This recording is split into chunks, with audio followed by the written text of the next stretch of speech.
welcome to After Hours. I'm your host, Amanda Conkin, and today in the studio with me is one of the artistic directors of a very established company here in Vancouver. I have David Diamond, the artistic director of Headlines Theatre and the originator of Theatre for Living. So hi David, thanks for coming today to talk to us. Hi Amanda, thank you, nice to be here. So what I'd love to get a little bit of background about is the company Headlines has made a name for itself here in Vancouver, and you've been with that company since the very beginning. I think 1981 is when it started. Yep. If you can give us a little bit of background, how that company came about and what it's doing here in Vancouver. Okay, well, we were a group of actors, writers, directors, who were disgruntled really with the kind of work that we were doing. You know, the actor's role is to sit by the phone and say yes to whatever comes along. And we had political consciousness, and we were getting together once a month and basically complaining in my living room, and we got tired of complaining. And so we decided to do a play about some social issue. All of us had housing problems at the time, 1981. And so we decided to make a play about organizing for affordable housing. Buy Vancouver, B-U-Y as in purchase. We had no idea we were starting a theater company. It was just a play, something to do. And it hit a nerve. It turned into this cult thing. Buy Vancouver played in a different place every night. You had to really work to find it. We were running the box office out of my kitchen. Like an answering machine in my apartment. I had to leave home. I couldn't stay at home because the phones were ringing so much. It was packed every night. It, you know, named names and had music and asked for politicians' resignations, and it was funny, and it got rewritten every night based on what was happening in the news, Headlines Theatre.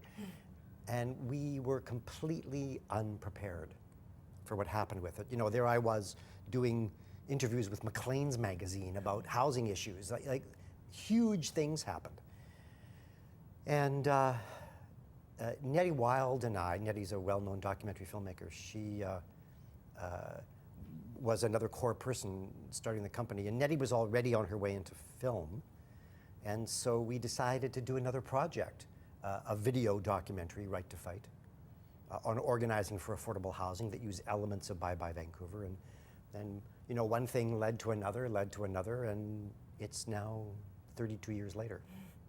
Wow, that's fantastic. So, and you've sort of changed the face of the company in your time with it, artistic director since 1984, I believe, yeah. And really sort of took a lot from it and changed how it works. So it started with this sort of agitprop theater, yeah. But you went through a process, I believe, with introduction to some different kinds of theater styles. Can you talk to us a little bit about that? Yeah, you know, Buy Vancouver was agitprop theater, agitation propaganda theater. We decided what the issue we were going to work on was. We went out and we interviewed people who were living those issues, and then we locked ourselves in a room and wrote a play for them, about them. And that's a good thing to do sometimes. I still sometimes do agitprop. But I had a question in me by 1984, and that was, how do you do it with people, not at them? I managed to pull some money together to go. I had invitations to visit different political theater companies in Europe to try to answer this question. And I picked up a book at the well-known Octopus Books, just to have some reading while I traveled, by this guy I'd never heard of, Paulo Freire. I like the title, Pedagogy of the Oppressed. I didn't know what I was getting. And I was traveling around Europe, and this book was blowing my mind because it was actually answering my questions.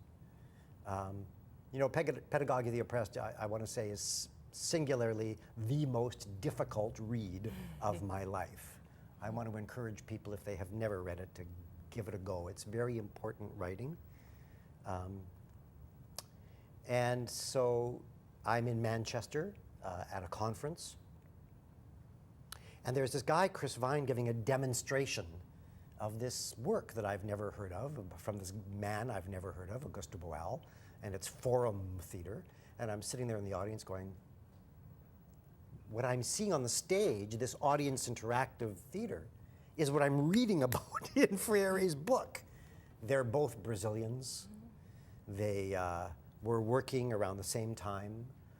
Augusto's work, Boal's work, was very highly influenced by Freire's pedagogical work, which is, for people who don't know Freire's work, he really transformed our images of education from a banking method where everything is kind of top down, and a lot of it still works that way. But his theories, his practice was all about how the stuff of people's lives are the material through which we can learn. And he changed the relationship from expert teacher to empty vessel student, from that to a learner and a guide. So there's a much more balanced relationship there. And Augusto Boal was in Paris. He had been arrested and tortured in Brazil for his theater work. He had left Brazil, was in Paris. He was giving a skills sharing session in like a couple weeks. The beauty of Europe. Boom, off. I and a number of others went to Paris. And Augusto and I hit it off. We went on a journey together, Boal and I, from being student mentor to colleagues to very dear friends. I think one of the things about that was that I was coming into there already working in the theater. Right. And he was, first and foremost, I'd say, a man of the theater. Right. And we just hit it off. And Freire's work and his work influenced my work hugely. And so I came back to Vancouver and started experimenting with the theater of the oppressed. Mm-hmm. And that was very powerful and popular work. But by 1992, invitations started coming, in particular from First Nations communities. There's a lot of history and relationships with various First Nations communities. And they really liked the theater of the oppressed work, but they didn't like what it was doing in their communities.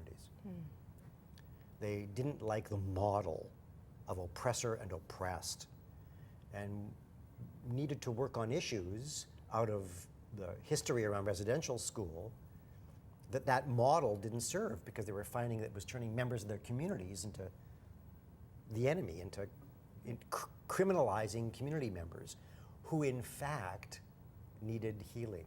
Right. Inside families that needed healing, inside communities that needed healing. And they threw out a challenge to me, which was, we want to work together on a project on family violence issues, but we don't want the model or the language of oppressors and oppressed. Wow. Is that possible? And I'm really open and clear with people. I come out of a really violent home, and was very attached to this idea, this binary idea, that there are monsters in the world. Mm-hmm. It made my childhood easier to define, right. And it made my politics much simpler to understand, because I knew who the enemy was, and it was them. And so this was very challenging, but they were right. And we developed a play that I still hear about today, called Out of the Silence, that put an abuser on the stage. It was a play about family violence, who was a real person, who wasn't a cartoon character, who, while we would never condone the terrible actions this character was involved in, could understand the humanity of the person who was in crisis, and out of that crisis doing terrible, terrible things, and broke a cardinal rule of the theater of the oppressed if people understood the oppression that character was suffering, could replace him. Right. You don't do that. You replace the oppressed character, right, and try to, in this case, break the cycles of abuse. Right. And it was a very, very, very powerful project. It toured all over the province, and I, as I said, still hear about it today. It launched me on a path, on a different path. I have a lifelong interest in physics. Quantum physics, of course, teaches us that binary model that mechanical model in which we can break everything down to the smallest units of matter and put things into boxes, isn't in fact false. That at a physical, practical level, it's all just energy. Right. And that if you could get down into that tiny level and move around in it, you wouldn't know the difference between me, the table, and you, that we are in fact physically connected. And if you embrace that idea, then that model starts to fall apart. So I've gone on a path. This is the birth of Theatre for Living. Augusto is a man I loved dearly and will respect forever. But I've come to the conclusion that that model is in fact part of our problem, and that we do need a revolution, and that revolution is to recognize that there is no them, that there is only us here, and we need to change the lens through which we're viewing everything. And you talk about that a great deal in your book, The Theatre for Living, The Art and Science of Community-Based Dialogue, which talks a lot about the systems theory and how your practice fits into that. And very topical with the 30th anniversary project that Headlines did, Us and Them, really talking about community dialogue. So I'm really interested in what the reaction in communities has been to this work. I mean, you do go to a lot of places. How do those invitations come, and how do people really react to this work that's so different from stuff that's out there? Yeah, well, I think that the fact that the calendar's booked right now until April of 14 is an indicator, and the work happens by invitation, is an indicator that people are very, very hungry for this. Is there resistance? You bet there is. Because I would suggest that on both sides of the spectrum, on the so-called left and the so-called right, people are really deeply invested in the binary model. Right. Because in the end, I think we're stuck. We're stuck wanting to continue the fight the way we know the fight. Right. And that's trapped us inside this model. But there are also many, many people who are deeply fatigued by, you see it in the political system, in our legislatures, the legislature of night and day. It doesn't matter who's in power. Right. If the party in power says it's day, the opposition's job is to say it's night. And this has nothing to do with governing. Right. It's got to do with power. You can translate that into everything. And so, yes, Us and Them asked, I think, a really important question. When will humanity grow up? Right. When will we recognize that there is no them? And if I can put this into concrete terms, because I don't think we're facing an issue more important than climate change. Right. Okay. It makes everything else, in a way, irrelevant. Right. On this little tiny blue ball hanging out in the middle of nowhere, I'm a Star Trek fan. But Star Trek aside, we have nowhere to go. Right. Yeah. Who are they? Right. Like, when do we figure it out that there's only us here?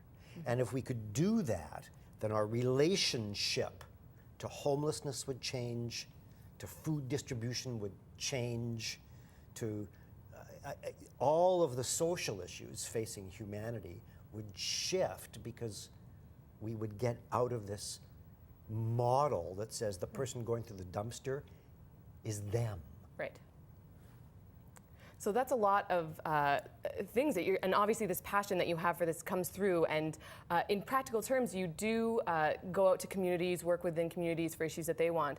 But I know Headlines obviously started as a theater company doing shows, main stage shows, yeah. And I know that that's a big part of what you do as an artistic director and as a joker for the company. Yeah. And there's an impulse there to create shows using a power play structure, which we haven't really talked a lot about here, but how the development of shows actually come about that Headlines does. I think the next one that's coming up for you is Maladjusted in March of 2013. So can you talk about how your personal projects come about, the ones that Headlines does as main stage shows? Okay, well, like anything else, that's not a simple question. Sometimes the main stage projects are by invitation. And sometimes the impulse from them comes from inside the company. In the case of, actually, I should step back for a sec, because you used a term that people don't know, a power play. Oh, yes. A power play is a process for me, a 6-day process. And so communities ask for power plays. I'll go into a community, I'll work with people in that community for 6 days, 8 hours a day. There's no script. We just come in with process. And the community members go from 0 to performance, and they're performing very short plays on issues that are of concern to the community for their own community. Those plays, if people don't understand forum theater, build to a crisis and stop. The play offers no solutions. It's as if the play turns around and says, we have this real problem and we really don't know what to do. What do we do? And so you perform the play once so the audience can see it, and then you play it a second time. That second time, audience members get to yell, stop, come into the play. In my work, take the place of any character whose struggle it is they understand. And depending on the project, because the invitation changes, create safety in the world of the play, create a healthier family in the world of the play, build bridges between the characters in the world of the play. The invitation changes from project to project. So a power play is a 6-day thing. A main stage project, in the case of Maladjusted, we had developed a deep relationship with Vancouver Coastal Health here, and started understanding, because there were many invitations, not just from Vancouver Coastal Health, from health-based agencies. And we started seeing patterns forming that had to do with the mechanization of, in particular, the mental health system. And so started talking to both caregivers and patients inside that system about whether or not it would be a good idea to do a play not about the stigmatization of mental health, because there's a lot of good work about that out there, but about the struggles that we face because the system itself is mechanizing. And by that I mean it's becoming harder and harder to practice patient-centered care. And so whereas a caregiver used to be able to meet somebody with mental health issues where they were, which is messy, more and more the patient and the caregiver are being asked to adapt, to adjust to what I would call a maladjusted system. And everybody is suffering inside that. And so the response to the idea for the project was very, very positive. So we started raising money.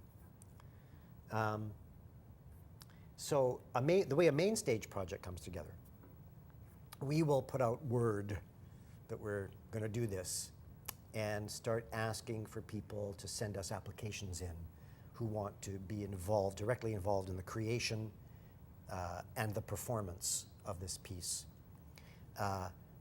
They need to have lived experience of the issues.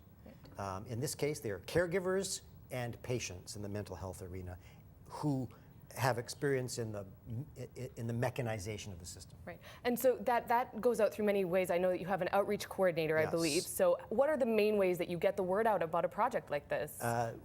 There's about 150 organizations at this point attached to the project. They get word really onto the ground for us. Facebook, our website, pamphlets get done, handouts go out. 191 applications came in. Wow. That's a large number, project. Isn't it? It's the biggest number ever. Wow. But having said this, 180 something came in for us and them, 150 something came in for after homelessness. It's not an unusual number, it's a normal number for us. So we go through all of those, looking for diversity in every way imaginable. We have space to do 40 30-minute interviews. So end up saying no, actually, to a lot of people, which is difficult. But we're looking for diversity of experience. And then out of those 40 interviews, we'll take 20 people. Okay. In this case, a cast of 6 and a workshop group of 14. So then we're all in a room together doing a power play, a 6-day process, but we're not going to public performance. Right. We're using the power play to till the soil out of which the play will grow. Okay. That workshop finishes, and then the cast, the production team, there's professional designers attached to the project and a full-time support person, in this case 2. We're dealing with very volatile material. Then we have 4 weeks to create the best art that we can, and this is something that's important to me. We haven't gotten into this. No, it's important. I think that the transformational power of the work is in the artistic practice. We're not doing this work to save people's lives. We're not doing the work to fix broken participants somehow. I think that would be very patronizing of us. And I think it also leads to not very good theater. Right. I think Augusto is correct when he says we are all artists. I think that's true. And that it's not only the experts who get to stand in the light who have artistry. I know there are, After Homelessness and Practicing Democracy, both plays that were created and performed by homeless people, people living in chronic poverty, who'd never been on stage before in their lives. One outstanding production of the year at the Jessies. Not because the plays have good politics, not because they're well-intentioned, but because we have the ability to make very good art. And it is the art that has the transformational power for both the people in it and the larger community that comes to participate in it.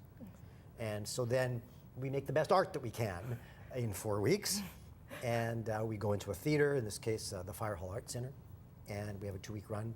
And that finishes, here we are on Shaw, that finishes with a live, interactive, global webcast. We've been doing this for many years now. Shaw does a really wonderful thing for us. They bring us a lot of equipment, like the remote studio, 5 cameras, sound, all that stuff. And we get to webcast live to the planet. Wow. And so if people, and people do this, the very first web intervention we ever took was from Croatia. Wow. People watch the show live on their computers, and if they have an idea to make an intervention, they enter a private chat space with what I call a web actor. We're the only company in the world doing this. They enter a private chat space, the web actor asks them some questions, and then runs into the theater and says, "Stop, I have an intervention from Sasha in Croatia." Wow. They've come from all over the world at this point. And yes, I know that Sasha in Croatia is sitting there in many cases, I think, going, "That isn't exactly what I meant," because the actor is a filter, but we don't have holograms yet. I'm prepared to kind of deal with that so that we do this remarkable thing. Right. And in the end, let me say, I don't think it's about finding the magic solutions. It's about creating as authentic a dialogue as we can. And I could talk a lot about what dialogue is and isn't. Right. Dialogue isn't a conversation where we're trying to convince each other of our points of view. Right. If we want real dialogue, we have to be prepared to listen to voices with which we don't agree. So you play this really interesting role then in the work as a director with this artistic integrity, and your production meetings with a team of artists and lighting designers, set designers, costume designers, while also having this real commitment to the dialogue that's created in these spaces. And I've just a few closing words. That you answered a lot of my questions already, which is great without us having to do it. You know, press the button. You know the work so well, and it's great for you to talk about it like this. But if you can just sum up some of the things that you've gotten from this as both an artist and as someone who's involved in this dialogue and invested in us talking to each other and realizing that it's only us. Gee,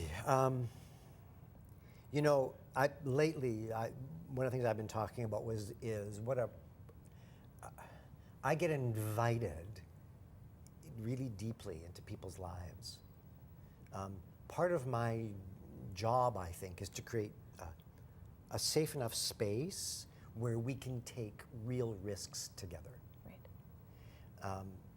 I've never done anything that was worthwhile in any way that wasn't in the end very challenging and really risky. Right. And so part of what I get is the real privilege of living in really authentic moments with people. Authenticity has become really important to me. And that's also very challenging. It's very challenging to live authentically. It's not easy to do that. In a world that has, I think, become afraid of feeling. But you know, in order to actually move forward together on the planet, we have to get through that. We have to deal with that. It's at the core of everything. Well, and you talk a lot about this, your personal experience with this in the book Theatre for Living, about the process. If people are interested in being involved in this process, learning a little bit more from you, I believe Headlines does have workshops that they do each year. We offer training workshops in the Theatre for Living work every August, usually early in August. People from all over the world come. I think one of the most interesting things is who's in the room. Right. In fact, people can log on to Headlines' website, which, as confusing as this sounds right now, they can get to at theatreforliving.com, theatreforliving.com. We're going through a name change slowly. Excellent. And we can also connect to you on Facebook, I believe, facebook.com/headlinestheater. Yep. Also Twitter, at Headlines Theater. I think it's a little bit different. It's Headlines and then THEATR with no E on the end. Yes. So lots of ways to get in contact with you. And I have people around me at the moment who are insisting that the social media happen. Yes, it's good. Excellent. Well, thank you so much for being here, David, and having this dialogue with us and giving us many people should come see Maladjusted. They should come see the shows. They're in our communities. You can watch them anywhere in the world. You don't even have to get up. You can watch it on your computer, or you can come on down. I think it's at the Fire Hall Arts Center from March 8th to the 24th, 2013, which is exciting. And then other things coming down the pipe. I believe you're doing a tour in October, November. Corporations in our heads. Excellent. Well, thank you so much, David. It was lovely to talk to you today, and we look forward to seeing your work soon. Thank you. Thank you.